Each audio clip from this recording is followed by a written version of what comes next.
Zagales, zagalas, señores del jurado, yo soy Roberto y os quiero dar la bienvenida a este pequeño canal donde generalmente solemos hablar de cine.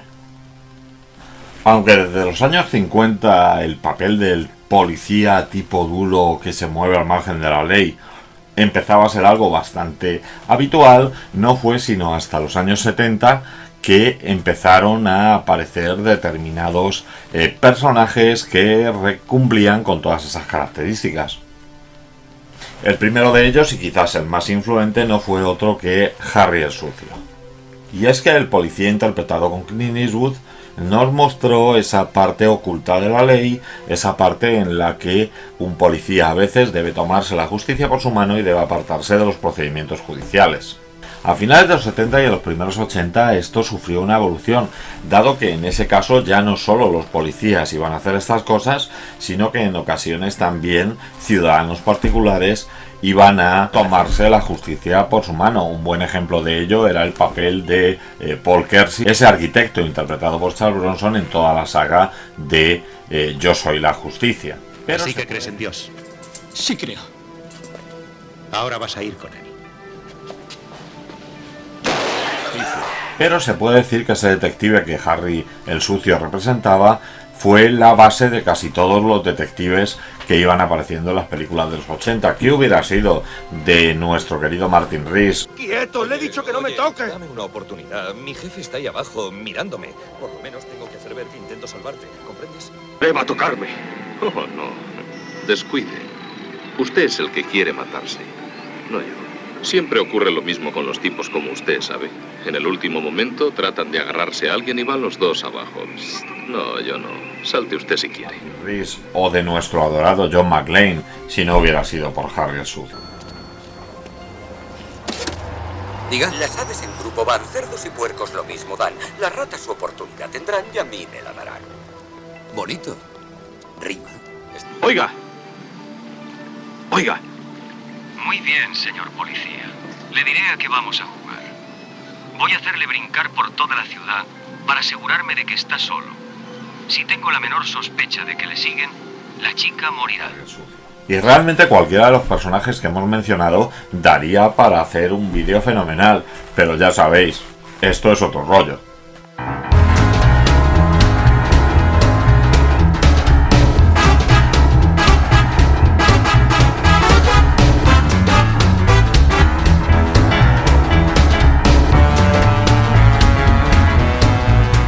Y es que en 1986 llegó a nuestras pantallas Cobra, el brazo fuerte de la ley, de George Pancosmatos. En Cobra vamos a asistir a las peripecias de Marion Cobretti, un teniente de la policía de Los Ángeles, el cual se caracteriza por seguir unos métodos poco ortodoxos para defender la ley en la ciudad de Los Ángeles. Así, la secuencia de presentación, la cual me parece personalmente una de las mejores de la película, va a comenzar con un asalto a un supermercado en el que un motorista pues va a retener a un grupo de personas y va a empezar a matar, realmente sin que exista un motivo que lo justifique, a algunos de los clientes de esta tienda. Así, el jefe de policía, interpretado por Arle Flair, dará la orden de llamar a Cobra. Y Cobra tendrá una presentación bastante icónica. De momento vamos a ver, pues bueno, su aspecto, que es bastante diferente al del resto de los policías. Vamos a ver que lleva una pistola que en las cachas lleva dibujada esa cobra, reforzando su papel. Llevará unas gafas de sol constantemente, llevará siempre una cerilla entre los dientes, la cual se quitará en contadas ocasiones a lo largo de la película. Y además, pues veremos que es todo un ejemplo de policía eficaz cuando consiga salvar la situación con los rehenes. Escucha, gilipollas. Eres un mal tirador. Y no me gustan los malos tiradores. Has liquidado a un chaval para nada. Ha llegado el momento de liquidarte a ti. Una vez superada esta situación, Cobra se verá inmerso en la captura de un asesino en serie conocido como el Cazador Nocturno. Este, que en principio, según la prensa, es un asesino en serie que está, pues bueno, asesinando a diferentes personas a lo largo de Los Ángeles, será planteado por Cobra de una manera distinta y planteando a sus compañeros el hecho de que quizá no se encuentren ante un solo asesino, sino que se trate de un grupo de asesinos el que está cometiendo estos delitos. Y pese a la oposición del detective Monte, Cobra, con su compañero Tony González, empezará las investigaciones sobre el cazador nocturno, empezará a investigar en los bajos fondos, cuando recibirán la noticia pues del ataque a esta modelo nórdica, Ingrid, interpretada por Brigitte Nielsen. Requirió realmente una gran interpretación para ella hacer este papel, la cual en un momento dado les indica pues que bueno, que solamente había tenido un momento de inquietud, que era cuando había sido pues bueno, violentada por la presencia de un personaje sospechoso bajo un puente.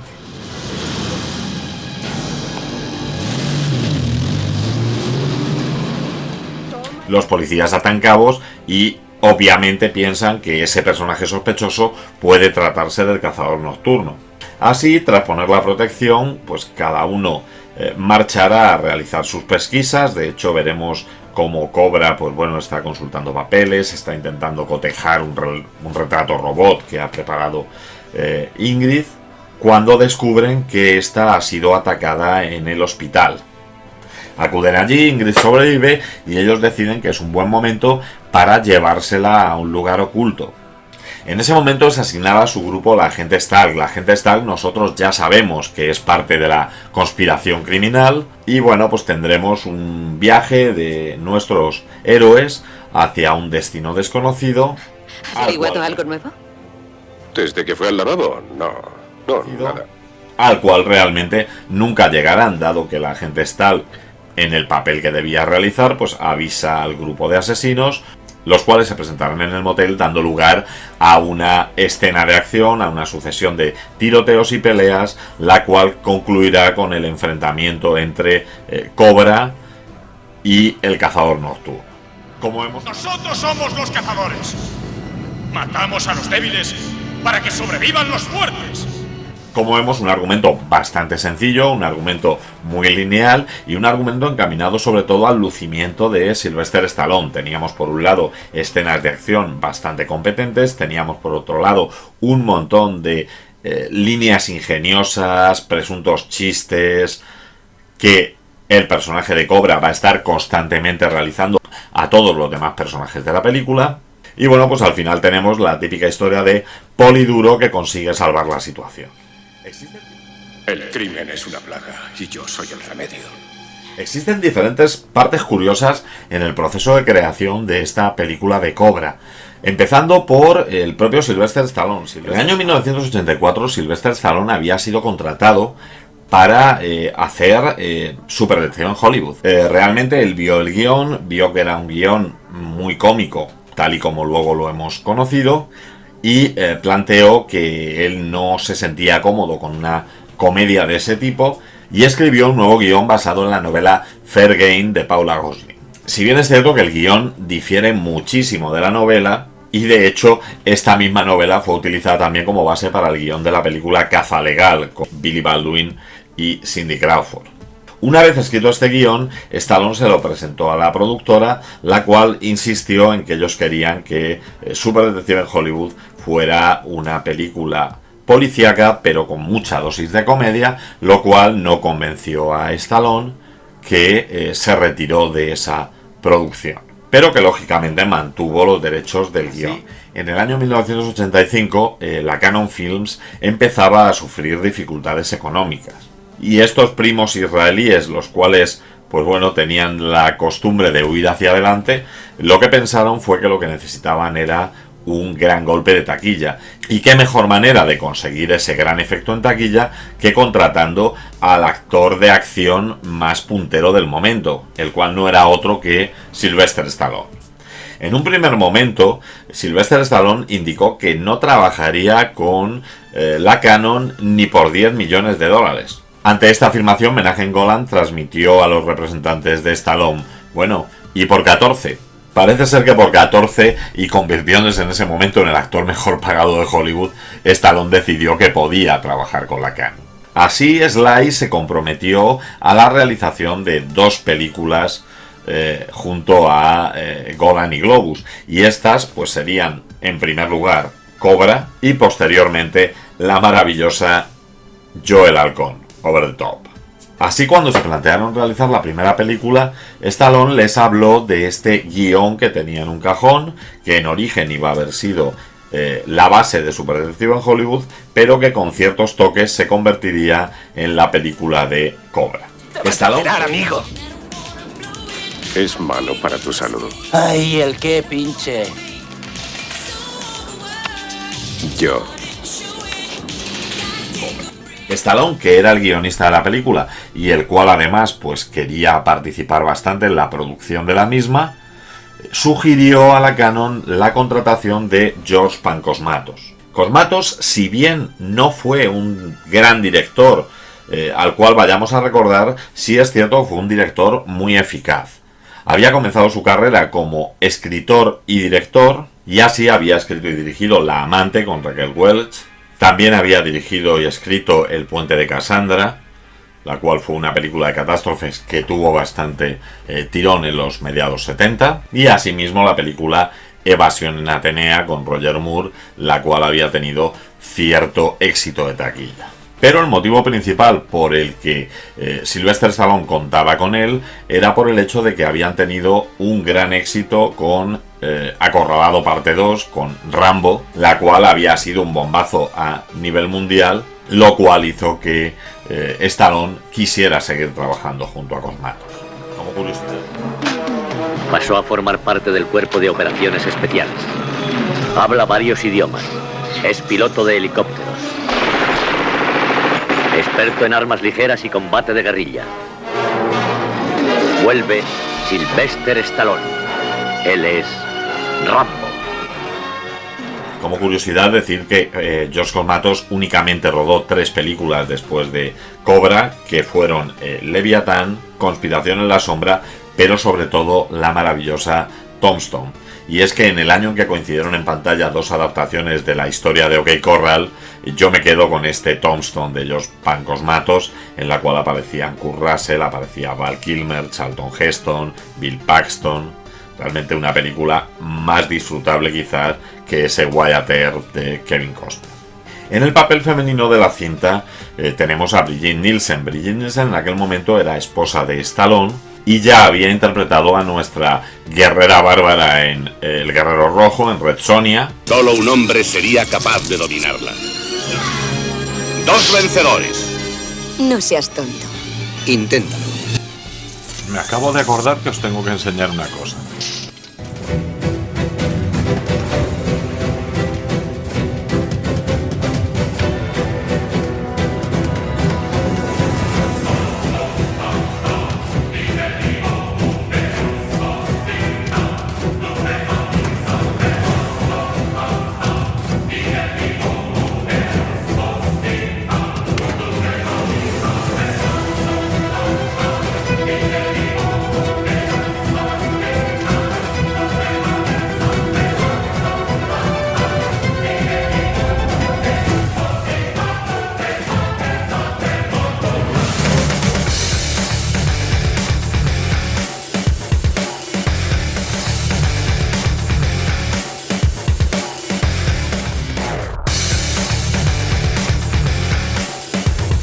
Hasta la vista,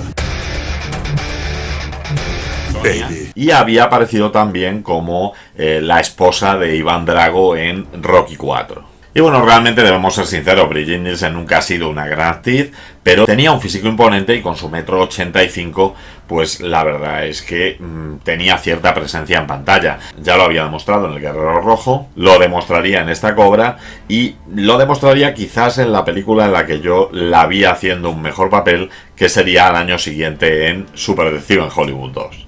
Es decir, que ahora que está tan de moda, en los años 90 se tomó como una opción bastante seria para interpretar una serie de televisión de Hulka. En el papel de compañero, en el papel de Tony González, teníamos a Renny Santoni. Renny Santoni realmente ha sido un actor, pues bueno, que ha sido bastante discreto, ha participado en muchísimas series de televisión. Pero la verdadera curiosidad del papel de Renny Santoni es que aquí es Tony González y había sido otro González, Chico González, y compañero de Harry Callahan en Harry el Sucio de 1970. ¿De qué está hablando? Necesita un compañero. ¿Qué le pasa al que tengo? Nada, excepto que está en el hospital. Estará bien en un par de semanas. Le presento a Chico González. Trabajará con usted. ¿Está usted de guasa? No tengo tiempo para entrenar a novatos. ¿Por qué no le Cuando haya acabado con esto, me gustaría celebrarlo haciéndole un agujero en el pecho a Monte. El capitán Sears, el capitán de policía, como he comentado antes, estaba interpretado por Arle Flair, actor del que ya hablamos cuando comentamos la película Era América. Y en cuanto al detective Monte, a ese policía opuesto a los métodos de Cobra y que casi siempre va a estar oponiéndose a su actuación y diciéndole que debe utilizar otros métodos, será interpretado por Andrew Robinson. Y aquí tenemos el otro guiño. Andrew Robinson, ¿sabéis en qué película aparecía? En Harry el Sucio. Vamos a la fábrica de helados a ver cómo los fabrican. El que no quiera ir puede largarse de aquí, ¿eh? Yo quiero ir a mi casa con mi mamá. ¿Qué? Quiero ir a mi casa con mi mamá. ¿Qué quieres ir a dónde? ¡Cállate! Vamos a cantar todos. Pues es una pena, ¿no? Vamos, reconózcalo. Esa chica le importa un carajo, no es más que otro cebo viviente para que el gran Cobretti pueda apuntarse otro tanto. Por su culpa ha muerto ya un montón de gente. ¿Y si a ella la dejaran? Donde interpretaba el papel de Scorpio, el asesino en serie, al cual perseguirá a Harry Callahan durante toda la película.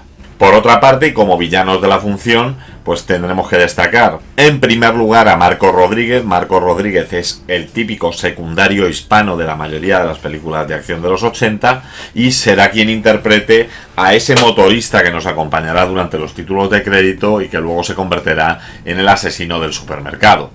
Por otra parte... ¡Quiero hablar contigo! Quiero que vengan las cámaras de televisión. ¡Haz que vengan de una vez! No puedo hacer eso. ¿Por qué? No trato con psicópatas. Yo me los cargo.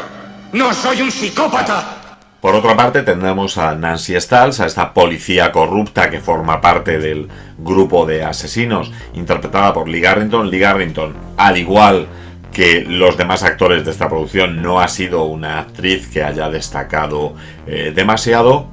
De hecho, sería reseñable en su caso la participación en las películas Psicosis 2 y Psicosis 3. También participaba en Sneaker, en Los Fisgones, haciendo de una especie de experta matemática. Y es curioso que participaba en el episodio piloto de la serie Seinfeld como una camarera que iba a ser parte del elenco principal, pero después de las primeras pruebas se decidió que su personaje no continuaría en la serie. Dios mío, me ha asustado. ¿Dónde está Tori? Durmiendo. Yo he salido a telefonear a mi casa. ¿Por qué no ha llamado desde su habitación? Porque no funciona. Hace frío aquí, ¿no? Sí. Pero sobre todo, y como centro de estos villanos, vamos a tener a Brian Thompson. Brian Thompson se convirtió en uno de los villanos secundarios de todo el cine de acción de los 80. Y es que su presencia, su altura y sobre todo sus rasgos tan marcados le hacían ideal para dar presencia a un villano amenazante en las películas. Así le tuvimos, por ejemplo, en Alien Nación, le tuvimos en Noche de Miedo 2, en Estación Lunar 44, una película que a mí personalmente me encanta, protagonizada por Michael Paré y dirigida por Roland Emmerich, en la que curiosamente Brian Thompson no interpretará al villano de la función. Vaya, eres una maravilla, robando cazas militares. Un asesinato en defensa propia. En Doctor Mordrid. Y bueno, en infinidad de series de televisión, desde Star Trek Enterprise, Expediente X, Buffy cazavampiros, siendo realmente un rostro tremendamente popular para todos aquellos que hemos disfrutado del cine durante los años 90. Hay que decir que Brian Thompson se tomó muy en serio su papel, dado que además él solamente había aparecido como extra en Terminator haciendo un papel de Punky, pero que esto lo consideraba como su primera gran oportunidad en el cine. Por ello, y sabiendo que Stallone era quien había escrito la historia, se acercaba frecuentemente a él para comentarle cuáles son las motivaciones del cazador nocturno, por qué lo hace, cuál es su planteamiento sobre las cosas, y quedando tremendamente decepcionado cuando Stallone le respondió que era un villano sin más. ¡Vamos a morir, cerdo!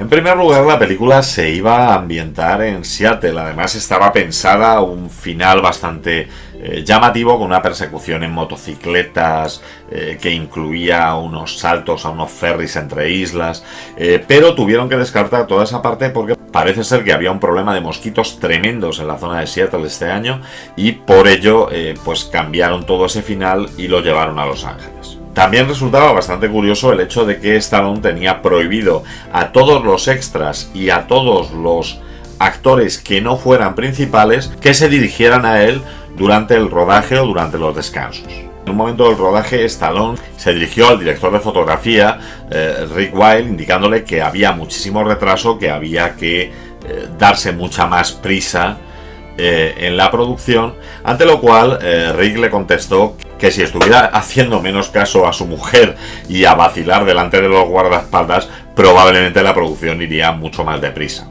Es curioso que, a pesar de que se atreviese a hablar así a Stallone, que obviamente era la mega estrella en este caso, no solo no tomó ningún tipo de represalia, sino que parece ser que desde ese día se comportó de una manera más profesional durante el rodaje. De hecho, respecto a esta dejadez de Stallone, estaría la escena del diálogo final, del monólogo final del cazador nocturno, en el cual Brian Thompson relató todo su diálogo, declamó toda su historia ante un supervisor de guiones, porque Stallone estaba muy ocupado viendo un partido de baloncesto por televisión. Nunca se librará de la gente como nosotros. Somos producto de ella. Nosotros somos el futuro. Pero sin embargo la película sí tuvo detalles de producción curiosos, como por ejemplo el cuchillo que utiliza el cazador. El cuchillo es un cuchillo fabricado a medida por un fabricante de cuchillos llamado Herman Snyder, el cual únicamente recibió una instrucción por parte de Stallone, que fue que su cuchillo debía ser inolvidable. Asimismo, otro de los elementos inolvidables de esta película es el Mercury de 1950 que conduce Cobretti.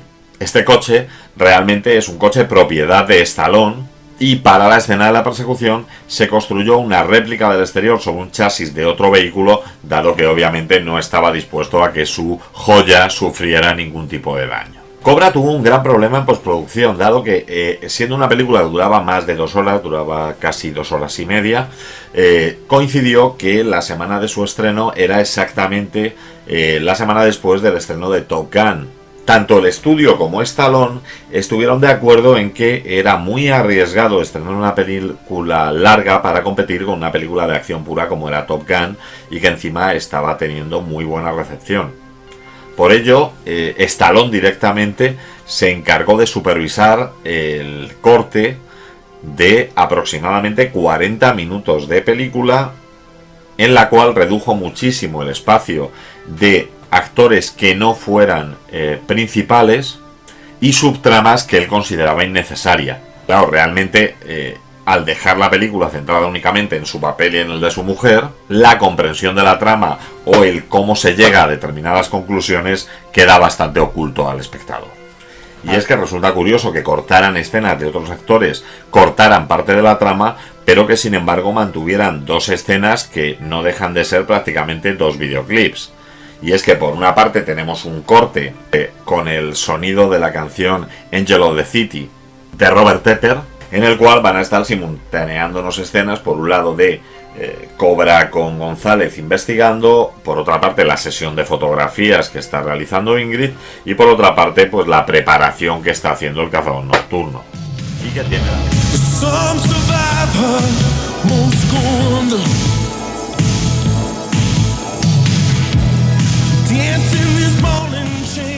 Y que tiene la duración de la canción.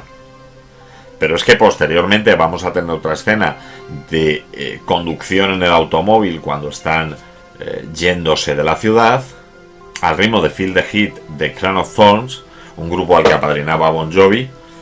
Pues vamos a tener un viaje en coche en el cual igual vamos a estar simultaneando cortes de cómo ellos se van desplazando en el coche y cómo van soltando algunas supuestas frases graciosas, con lo que están haciendo, lo que están preparando todo el grupo de asesinos. Finalmente se cortaron 50 minutos para dejar la duración de la película únicamente en 84 minutos. Y eso hizo, por ejemplo, que el tema Skyline, que sí aparece en la banda sonora de la película, no aparezca en la película en sí, dado que correspondía con una de las escenas que había sido cortada. Otra de las razones del recorte de tantos minutos era el evitar la clasificación R, dado que el primer montaje contenía una serie de escenas que eran bastante más gráficas, bastante más violentas, y que tuvieron que ser recortadas con fin de evitar esta calificación R. Por ejemplo, se mostraban imágenes de la primera víctima del asesino con las manos atadas y degollada. Había una escena en la que un niño asiático llevaba una caja a la comisaría para descubrir cuando la abrían que se encontraban dentro las manos de una víctima del asesino. En la escena del forense se mostraban los cuerpos de diferentes víctimas del asesino con todas sus mutilaciones. Y bueno, sobre todo, el asesinato del fotógrafo que acosaba a la pobre Ingrid. Mira, estaría loco si no quisiera acostarme contigo. Está bien, no lo hagas por mí, hazlo por tu carrera. Pobre Ingrid, que era mucho más largo y tenía un montaje mucho más extenso en el que resbalaba en su propia sangre, era asesinado de una manera mucho más cruenta, y sobre todo el asesinato del policía que estaba vigilando la habitación de Ingrid. De hecho, eso implicó también el cortar otra escena en la cual Monte y Cobra hablaban de ese asesinato y hace que el montaje parezca atropellado en esa conversación. Igual que la persecución de coches era una escena bastante agradable y que nos metía en una dinámica de la película bastante divertida, a mí me gusta destacar la escena del hospital, y es que la escena del hospital y el asesinato de la enfermera, a pesar de que tiene el absurdo de que la enfermera ya se comporta como si se estuviera ocultando de alguien cuando realmente no sabe que hay nadie que pueda suponer una amenaza para ella, y eso se lo debemos al corte de la escena del asesinato del policía, sí muestra unos ángulos de cámara y muestra una forma de ser rodada que mantenía el suspense. Suspense que sin embargo luego se rompe completamente cuando Brigitte Nielsen pregunta ¿por qué me quieren matar? Esa gran lucha que Stallone tuvo que mantener con la MPAA para conseguir no tener clasificación R en Cobra afectó de una manera colateral a una película que no tiene absolutamente nada que ver con esta, que es la maravillosa Tango y Cash, dado que con la experiencia que había acumulado Stallone en el rodaje de Cobra, directamente impidió que se realizaran escenas que pudieran llegar a tener esa calificación. Y bueno, a pesar del miedo que se tenía a la coincidencia con Top Gun en taquilla, Cobra fue la película más taquillera en el fin de semana de su estreno. Se estrenó en el Día de los Caídos y recaudó ese único día 15,7 millones de dólares. Teniendo en cuenta que su producción había costado 25 millones, acabó con una recaudación solo en Estados Unidos de 160 millones, sin contar luego la distribución internacional.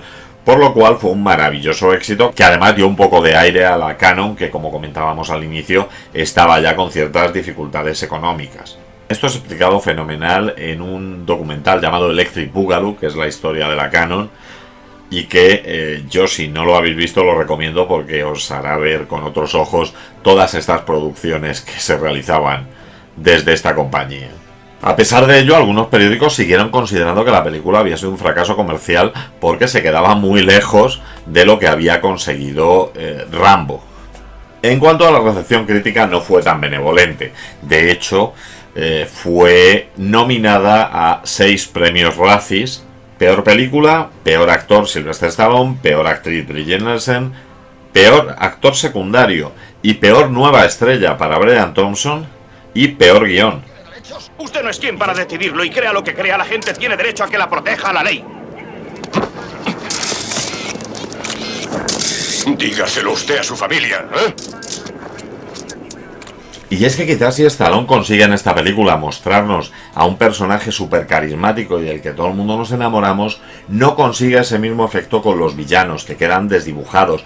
Realmente nos están hablando de queremos producir un nuevo orden, se muestran un poco como una especie de grupo anárquico, pero claro, el hecho de los asesinatos que realizan no es muy coherente, porque al final, ¿de qué le puede servir a un grupo anarquista matar a una camarera, matar a una persona en un supermercado? O sea, los objetivos no se corresponden demasiado con las acciones que están llevando a cabo. Eso mismo es un poco lo que nos va a ocurrir también con el personaje de Montes. Montes va a aparecer como una oposición a Cobra, pero su poco desarrollo como personaje lo que hace es que nos deja un poco pues sorprendidos, porque realmente en ningún momento se está explicando, en ningún momento se está enseñando por qué hay esta animadversión entre Stallone y Montes, y da la sensación de que lo único que hace es pues ser el objeto de burlas y el objeto de frases chulas por parte de nuestro protagonista. ¿Y si lo encuentro? Haga lo que prefiera. Y no se equivoque de persona.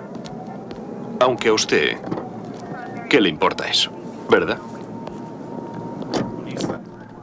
A mí personalmente me encantaría poder haber visto una Director Cut con alguno de esos 50 minutos recortados y poder ver si la profundidad pues era mayor para estos personajes. Es curioso que, como habéis visto durante mi explicación, he estado comentando cosas que Stallone decía, Stallone hacía, Stallone montaba, y es que muchos rumores indican que Cosmatos realmente pues no aportaba demasiado en el rodaje, sino que realmente pues esta película era un guión de Stallone y que era Stallone quien decía cómo se debían hacer las cosas, siendo Pan Cosmatos únicamente pues como una especie de asistente de dirección, aunque por cuestión de sindicato aparecía como el director principal de la película. En el año 1987 la Cannon anunció que se iba a iniciar el rodaje de Cobra 2. Sin embargo, este proyecto de Cobra 2, tras la pérdida de público que tuvo Joel Halcón, quedó en un cajón y de él nunca más se supo. Aunque sí es cierto que en 2019, muchísimo tiempo después, en el transcurso del Festival de Cannes y siendo preguntado Stallone por las posibilidades, comentó que se estaba planteando el hecho de hacer bien una segunda película o bien una serie de televisión basada en el personaje de Marion Cobretti. Si bien es cierto que pasados unos años aún no se ha sabido nada sobre esta presunta producción. Y hay algo que se... No es un nombre tan feo. ¿No? Era difícil de niño llamarse como una chica. A mí me gusta. ¿Sí? Pues yo siempre he querido tener un nombre más duro. Ya sabe, un nombre más agresivo. ¿Cómo cuál? Alicia. Y hay algo que es evidente, que es que aunque esta película nos encante, tiene una serie de incoherencias en su desarrollo que resulta difícil omitir. Peca a veces de unos diálogos excesivamente ingenuos, de unos chistes no demasiado graciosos y sobre todo de una obsesión constante por estas frases chulas, por estos one-line tan famosos en los años 80, pero que en ocasiones en esta película no están del todo bien desarrollados. Aquí tiene su cena, señora. Para una familia numerosa. Sí, desde luego. Aún así, una película que entretiene muchísimo, que se deja ver muy fácil, con una acción bastante trepidante, con escenas icónicas, y que a un chaval de la edad que tenía yo cuando vi esta película me pareció una auténtica maravilla. Y bueno, tengo que reconocer que además a los chavales nos molaba mucho la canción que salía al final cuando Cobra se alejaba con esa motocicleta.